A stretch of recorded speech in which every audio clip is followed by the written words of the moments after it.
Abnormal behaviour यानी जो व्यवहार नॉर्मल नहीं है, एबनॉर्मल आप कंसीडर कर सकते हैं। जैसा होना चाहिए वैसा नहीं, उसकी अपेक्षाकृत कुछ अटपटा सा व्यवहार। और अगर ऐसा रिश्तों के बीच में अगर व्यवहार हो तो इसे एबनॉर्मल बिहेवियर समझ के भी डाइवोर्स दिया जा सकता है, मानसिक प्रताड़ना हो सकती है। ऐसा निर्धारित किया गया सोना वर्सेस कबीर के केस में 1995 डीएमसी पेज नंबर 687। क्या मामला था जरा समझते हैं। नमस्कार, आप सभी ने शुरुआत अशोक पांडे के साथ लीगल एडवाइस में की है और इस चैनल के माध्यम से लगातार जो कानून की इंफॉर्मेशन है, जानकारी हम आप तक पहुंचाते हैं। बात करते हैं एबनॉर्मल बिहेवियर।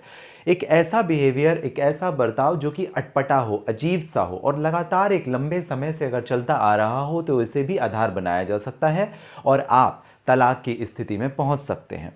कई बार ऐसा होता है कि पागलपन तो नहीं है लेकिन पागलपन के जैसा ही है, कुछ ऐसा व्यवहार है जिसकी वजह से आपको मानसिक प्रताड़ना का सामना करना पड़ता है, मेंटल क्रूएलिटी का सामना करना पड़ता है और इसी वजह से आपकी जो फैमिली लाइफ है वो काफ़ी ज़्यादा डिस्टर्ब हो जाती है, परेशान हो जाती है। ऐसी स्थितियों का सामना जहां पर आप विवश हो जाते हैं, मानसिक प्रताड़ना के दायरे में आप आ जाते हैं।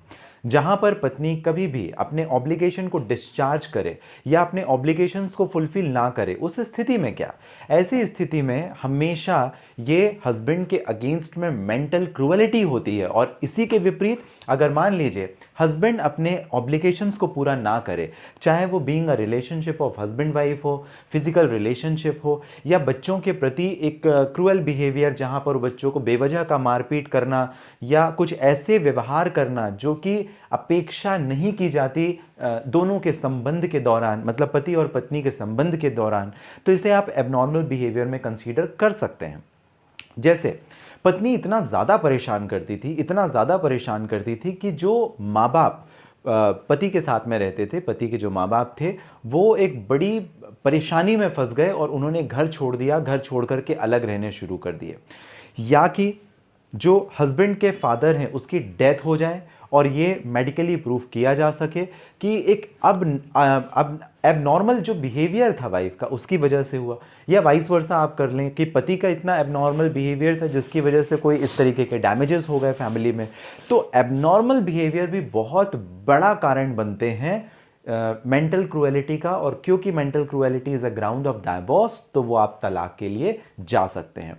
एबनॉर्मल बिहेवियर, अनसाउंड बिहेवियर, ये दोनों अलग अलग बातें हैं। मतलब एक तरीके का पागलपन तो है, लेकिन पागलपन को साबित करने के लिए आपको मेडिकल डॉक्यूमेंट्स की ज़रूरत पड़ती है, मेडिकल आपको एविडेंस की ज़रूरत पड़ती है। लेकिन जो एबनॉर्मल बिहेवियर है वो सर्कमस्टेंशियल एविडेंस से शो होता है, आपके फैक्ट से शो होता है। अगर आपके पास में और कोई ऑडियो वीडियो तरीके के एविडेंस हैं उसके द्वारा साबित होता है। तो अटपटे व्यवहार, अजीब बर्ताव, इससे भी आप आधार बना सकते हैं अपने तलाक का। लेकिन शर्त यही है कि आप अपनी बात को कोर्ट में स्पष्ट तौर पे साबित करें, जो कि section 20 subsection 2 of the act provide करता है। और अगर स्टेटमेंट दिए, फॉर एग्जांपल हस्बैंड ने या वाइफ ने स्टेटमेंट दिए, तो इस स्टेटमेंट को सपोर्ट करने के लिए अगर आपके पास कोई प्रॉपर एविडेंसेस हैं तो आपका केस मजबूत होगा। सोना versus Kabir volume 2 1995 DMC page number 657 काफ़ी महत्वपूर्ण, आपको ध्यान रखने वाली बात है।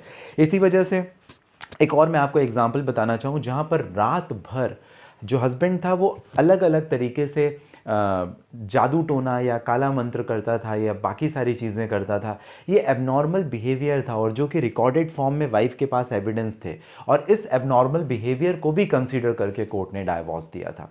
एक दूसरा महत्वपूर्ण जजमेंट था, ये काफ़ी काम आएगा। तो एबनॉर्मल बिहेवियर होना भी, मतलब पागलपन एक कारण तो है ही तलाक का, उसके अलावा भी अगर जो एबनॉर्मल, अजीब, अटपटा सा जो व्यवहार है वो भी तलाक का कारण बनता है। इस पर्टिकुलर वीडियो में हमने डिस्कस किया, साथ ही एक जजमेंट। अगर आपको जानकारी पसंद आई हो, लाइक एंड सब्सक्राइब जरूर करना है। कमेंट, आपके कोई प्रश्न अगर हैं जरूर आप कमेंट बॉक्स में मेंशन कीजिए, मैं जवाब देने की करूंगा कोशिश। डायरेक्टली आप करना चाहते हैं मुझे बात, इस पर्टिकुलर वीडियो के डिस्क्रिप्शन में डिटेल है, लिंक है जहां से डायरेक्टली आपकी और मेरी हो जाएगी बात। मिलेंगे अगले वीडियो में, तब तक के लिए आप सभी स्वस्थ और सुरक्षित रहें।